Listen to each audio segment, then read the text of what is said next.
अचानक में बीमारी डॉक्टर ने चवणा डॉक्टर खान शेर जी न्यूरो सर्जन डॉक्टर प्राइवेट में जेको इलाज कराइण वियो आहे सखर जेको आहे सो इलाज करायो आहे तक़रीबन 15 लख में ख़राब थी वियो। ठीक है, ये मुंहिंजा ॿई पुट आहिनि। हिकिड़े जो नालो अब्दुल्ला आहे, ॿिए जो नालो अब्दुर्रहमान आहे ऐं ॿई ग्रेजुएट आहिनि, तालीम याफ़्ता आहिनि, कंप्यूटर कोर्स कयल अथनि। डॉक्टरनि जो चवणु आहे त जेको आहे अचानक चकर थियो आहे, कुदरती चकर थियो। प्राइवेट असां इलाही हंधि इलाज करायो आहे पर को बि असांखे फ़ाइदो न पियो आहे।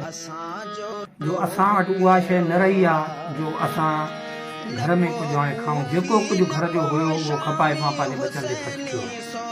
हाणे मां किराए जी जॻह में थो रहां, जेका टुकड़ी हुई उहा खपाए बि न पंहिंजे बचनि ते ख़र्चु कई आहे। हाणे ॿियो अहिड़ो को वसाइल न आहे जो मां वरी को हिन ते ख़र्चु कयां। अस्सलाम वालेकुम नाज़रीन, नवीं ॾिसी रहिया आहियो सिंध वेब न्यूज़ HD। ख़बरुनि जो सिलसिलो जारी आहे। हाणे ख़बर शामिल कंदासीं पीर जो ॻोठ खां असांजे रिपोर्टर मोहम्मद राशिद मंगीअ जी।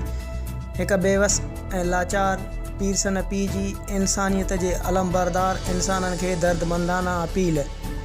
पीर जो ॻोठ सालार मुहल्ला जे ॿिनि नौजवाननि 20 साला अब्दुल्ला शेख ऐं 22 साला अब्दुर्रहमान शेख वलद हबीबुल्ला शेख खे गुज़िरियल 5 सालनि खां पुर इसरार बीमारीअ ॼंगुनि खां माज़ूर करे छॾियो आहे।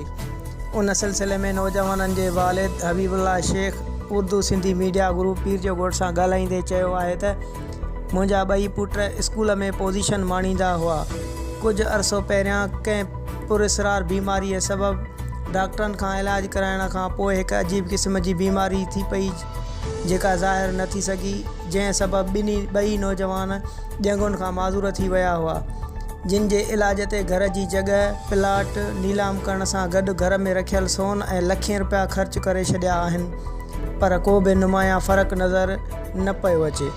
हिन जो इलाजु लाड़काणो, खीरपुर, सखर, गंबट, कराची, जामशोरो जे प्राइवेट अस्पतालनि में कराए चुको आहियां। हाणे त पैसा न हुअण सबबु इलाजु कराइण खां बि क़ासिर आहियां। हिन चयो त हिकु इंटर पास आहे, ॿियो इंटर ऐं कंप्यूटर में डिप्लोमा पास आहे, पर हू ॿई नौजवान पंहिंजे माज़ूरीअ सबबु सख़्तु परेशान आहिनि। हिन वक़्तु असांजो गुज़रान तमामु ॾुखियो बणिजी चुको आहे। हाणे त घरनि जे किराए जी कयूं, खाइण पीअण जी, सौदे सूद जी कयूं या उन्हनि ॿिन्ही माज़ूरनि जे नौजवान जे इलाज जी कयूं। मां पाण हाणे कुराड़ो आहियां ऐं पिणु थकिजी पियो आहियां। माज़ूर नौजवान इलाजु कराइण लाइ हाणे कंहिं मसीहा जा मुंतज़र आहिनि। उन मौक़े ते उन्हनि जे वालिद वज़ीर आला सिंध, वज़ीर सिहत ऐं ॿियनि मुखीर हज़रात खे दर्दमंदाना अपील कंदे चयो आहे त मुंहिंजे नौजवान पुटनि जे इलाज लाइ ख़ुदा कारण मुंहिंजी मदद कई वञे।